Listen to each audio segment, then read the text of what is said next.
What do options actually mean to me? Money, time, breathing room.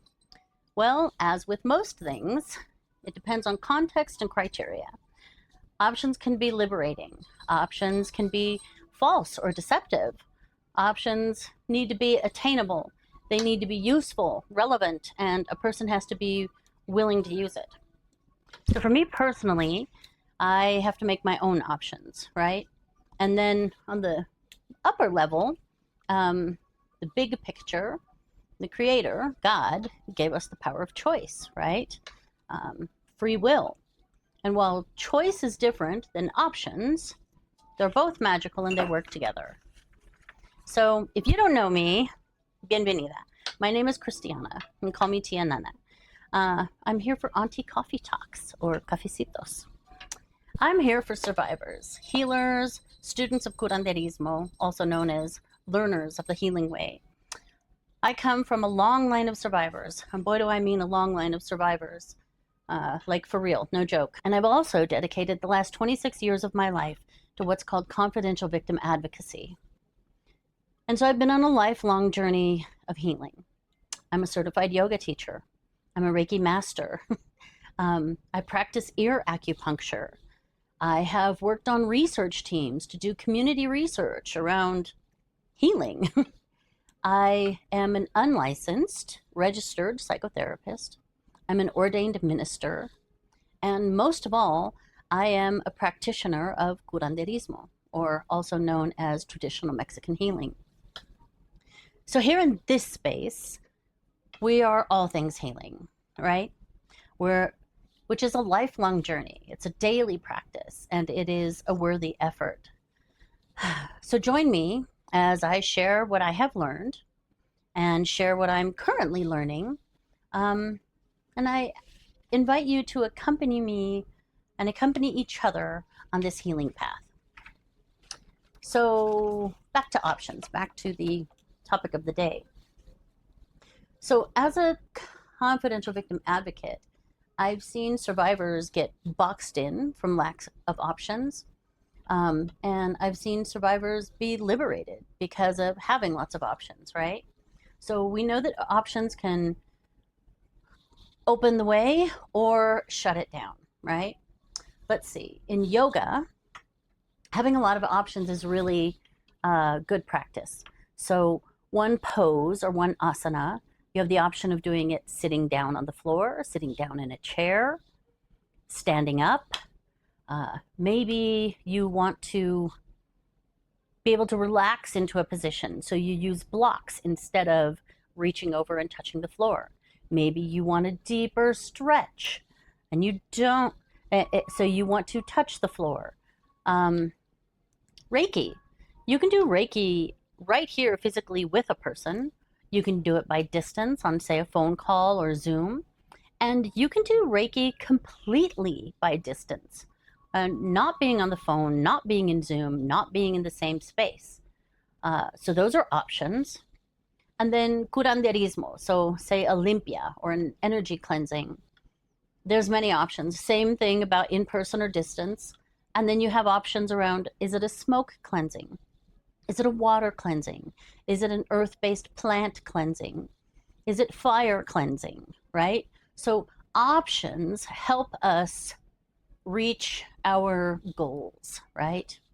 Options depend on context, and options depend on your criteria as to whether or not they are useful.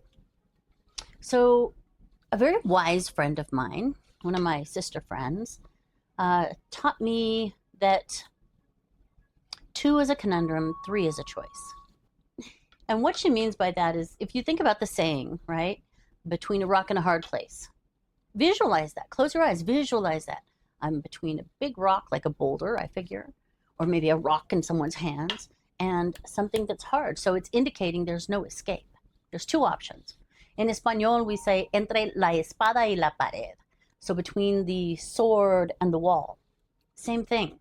I move forward, I'm into the sword, I move backwards into the wall. There is no movement. So having a third way really opens up the power of choice. If I have 3 options, I can choose and not feel stuck and not be stuck. There's one thing around options, right? We need at least 3 for it to be an empowering option. And then we have, you can have too many options. So there was this study, I think it's called the JAM study. It was done at this upscale grocery store in California. There were 2 displays of jam or jelly, right? One display had 26 jellies. One display had 6 jellies. So the display with 26 jellies had way more people show up. 60% of the people in the store stopped at that display. The smaller display with only 6 jams, only 30% of the store stopped to look at that one. But here's the catch. The larger display, only 3% of the people who stopped purchased some jam. At the smaller display, 30% of those people purchased jam. And so the researchers were positing or guessing, right? Their theory is that at a certain point, there are too many options and people shut down.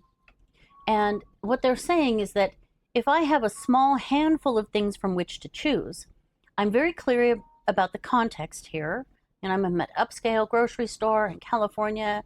There's these 6 fancy jams. I know I like berries, but not ones with little seeds. That would be my criteria, right? Oh, easy. I can grab the strawberry. Or there is the display with 26 of them, and at a certain point, people start to feel like they are not going to get the best one for themselves. They feel like whatever I go home with, I'm going to be disappointed because I'm going to be thinking that one of those other jams on that display was better than this one. So we can have too many options. So if options are not liberating, if they're not adding to the quality and value of your life and helping you to become more of who you were always meant to be, then what good are they? And if an option is offering me something that I'm not going to take or use or don't want, what good is it? So then there are situations where there really are no options, right? And survivors come up against this a lot. So what happens when there really are no options? So I'm going to somebody because I know that I want this particular thing, right? And I know if I get this particular thing, I'm going to feel so much better, and then I'll be free. But the reality is that in this world that we live in, like, survivors go and report things to law enforcement all the time. And law enforcement may or may not take a report, right? And then if they do, prosecutors may or may not prosecute. And if they do, people in the courtroom may or may not believe you. Survivors go and reach out to friends or family who may or may not respond in a good way. The point being is that we often go searching for options, and when those options get shut down or we learn there are none, or the option that I thought was going to help me actually ended up putting me in more jeopardy. Options and liberation. So options can also be liberating, right? Or no options can be liberating. I've had a lot of hard conversations with people over the years where they were very sure that this one action was going to lead them to a liberated life, and they could be free from abuse or free from pain or free from whatever was in the way of their next step of healingness, right? And sometimes you get there and you find out you can't access it. It costs too much, or nobody knows how to do it, or it's too experimental, or if I do that, then it's actually going to create more harm than good. And so what happens for a person when you can realize that the lack of options is about the system, right? Or it's about the context, wrong place, wrong time. It's about the criteria not matching up, right? My criteria is I need it to be within this price range and non-invasive, but the criteria that's available is that it's over my cost and they have to put me under anesthesia. So when you find out that some of the options don't exist for you, it can actually liberate you in that, oh, there's nothing wrong with me. It's not that I'm a bad person or that I deserve that or that I did something to ask for that. That's just how things are. And it frees up those decision-making parts of the brain to go and now look for a different context or to reevaluate our criteria, right? So sometimes not having options pushes us into a power of choice, and it forces us to go a different way on the road, right? So for me, on my healing journey, you can see, right? Like, I've been an advocate. I've gone through yoga. I've done Reiki. Like, I have been looking for options to healing the whole of my adult life, right? And each time I made a choice to pursue one of those things, there are always unforeseen things that come from it. Some positive, some more difficult. But each time I made a choice and enacted that and leaned into the options that were available for me, it empowered me on my healing journey. So for a healing practitioner, right? Whether you're a therapist or a healer, curandera, Reiki practitioner, whatever it is, when we offer our people who we're serving options, it activates their power of choice, right? For some people, they haven't used their power of choice for so long that it can actually feel scary to be asked, would you like A, B, or C? But ultimately, once a person can come to a point where they're like, absolutely, I want A, and they can live with whatever that comes to be from option A, it's reclaiming their power, right? So offering people options, giving them the power of choice, and then respecting their consent, right? Respecting the choice that they made, and supporting them through whatever comes from that, all the ups and downs, ins and outs. That is part of healing and liberation work. And it's hard sometimes, because when you see hundreds of people or dozens of people, like when you see enough people with similar issues or problems, right? And I don't mean like, oh girl, you got an issue. I mean, they're seriously facing something. When you see hundreds of people with similar issues or problems, you start to see patterns. And not patterns in a person's mental health or their picker is broken or things like that. You start to see the outside influences in someone's life. You start to see the greater patterns in families, in friends, generational trauma, historical trauma, systems of oppression. And so by giving people the options and supporting them through whatever decisions they make without imposing the vision of the ability to see the patterns, you're holding space. You're holding space for someone to come back into their own power of choice, right? And by supporting people through the movement in those options, you're supporting people in their liberation. And the more that people find that inner freedom, the more our spirits can heal, right? And so I want to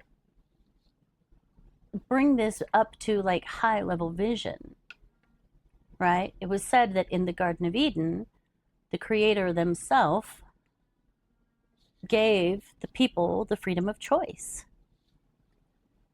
And so I think about that. I think about that often, that if my Creator didn't just, who is, all powerful, right? Omnipotent, I could have just been made to be an obedient child and always love and adore, right? But the fact that I have to continue every day, sometimes many times a day, I have to continue to choose to offer my work to the work of the divine is so powerful. Like all of my children are adults now, and they all still choose to have a relationship with me. They don't owe me anything at this point in time, right? Hopefully, they'll continue to choose to love me and want to be around me and continue to be in a family relationship with me. But it's that point that they're choosing that fills my heart with joy and gives me confirmation that our relationship is strong enough to make it through whatever life throws at us. And so it must be with the divine Creator, right? That I've had all these options throughout my human life, and yet I continue to choose to offer my vessel to do my best so that the divine can experience themselves through my life, right? So, options. Yeah, that's the topic for today. And now, a note on options being the topic of today. I'm doing a class with this incredible woman named Renee Coakley, who's here on YouTube, and that's how I found her. And she inspires me, like, in such a real way.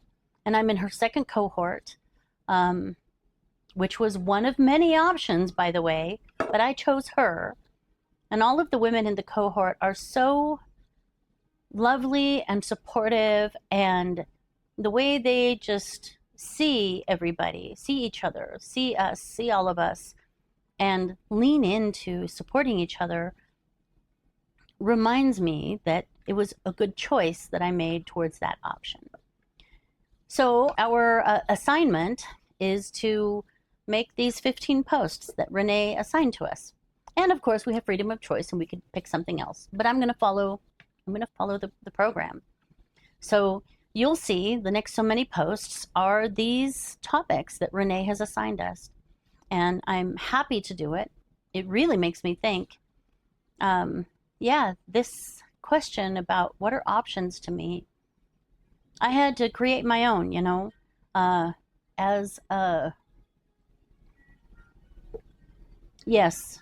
coming up in the world of work that I did, I had to create my own options because the ones that the power holders were offering me were not serving myself or my community. And I reached a point where I was capable and able, and I created my own options. And so this is like the next iteration of that. And now, as I said before, this is something that Spirit has put in front of me, but through my own free will and the power of my choice, I am pursuing this option. And for me, some of it is reach, some of it is finding my people, and some of it is in response to powers that be working to squash and close options that survivors and people who need healing still need, right? So, yeah, thank you for being with me on this journey, both the journey of healing and learning about healing, and the journey of learning how to show up in this format and this time and space. Yeah, I don't know. So I was born an actress, but I'm not anymore, right? So this is me. Leaning into the assignments. Ojalá all the options that you are faced with lead you to a powerful choice and continue to generate healing in your life. So if you'd like to continue more conversations like this, join me here again.